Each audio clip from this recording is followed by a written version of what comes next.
A woman dropped a piece of metal. It instantly floated in midair. The woman just bent down to pick it up, but she suddenly fell to the floor below. The waiters came closer looking at the woman, all confused. Looking up, the chandelier was completely intact. Soon, as a police officer, I arrived at the scene. But at the scene, except for discovering this weird metal piece, this bizarre incident left me very puzzled. Not long after, something even stranger happened in a farmland. A woman was floating face up in midair. My colleague Jack tested with his hands. The woman had no contact with the ground. We were all confused. Without any support, the woman was somehow suspended in the air. Jack thought this might have some connection with that metal piece. Just then, I discovered the woman wasn't drifting with the wind. This meant some mysterious force was attracting her. Jack carefully removed the woman's sleeve. Once he let go, the woman indeed slowly drifted against the wind in one direction.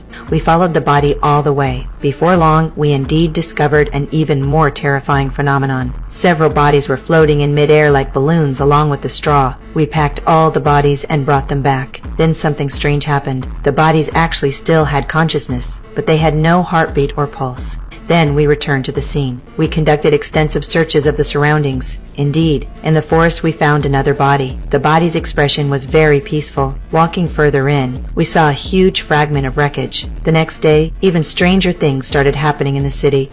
All objects were automatically moving in one direction. Even large trucks were being pulled over. Eventually, all these metal objects were attracted together. They formed a huge circle surrounding the entire town. We hurriedly brought our luggage to the town. We prepared to investigate thoroughly here. Jack used a box to block a bicycle. Then he took out a detector and started testing. Suddenly, Jack noticed in the rearview mirror a stranger was staring at us. When we asked who the man was, the man's emotions suddenly became very agitated. He talked for a long time, but we couldn't understand what he was saying. We finally thought the wreckage had affected him. We had no choice but to arrest him first. But unexpectedly, we hadn't walked far when we found this man again, and he was smashing vehicles. The difference was his clothes had much more blood on them. This made us very confused. Just then, the ship behind moved a bit. The man took this opportunity and ran away. We immediately chased after him. Finally, I caught this man in the warehouse. But on Jack's side, he actually caught another man who looked exactly the same. Through our investigation, the fragment wreckage had cloned him. But why clone this man? With questions, we came to the man's house. In the room, we discovered a big hole in the floor. We slowly walked into the basement to investigate. Indeed, we found another piece of fragment wreckage. Suddenly, footsteps came from upstairs. Jack went upstairs to check the situation.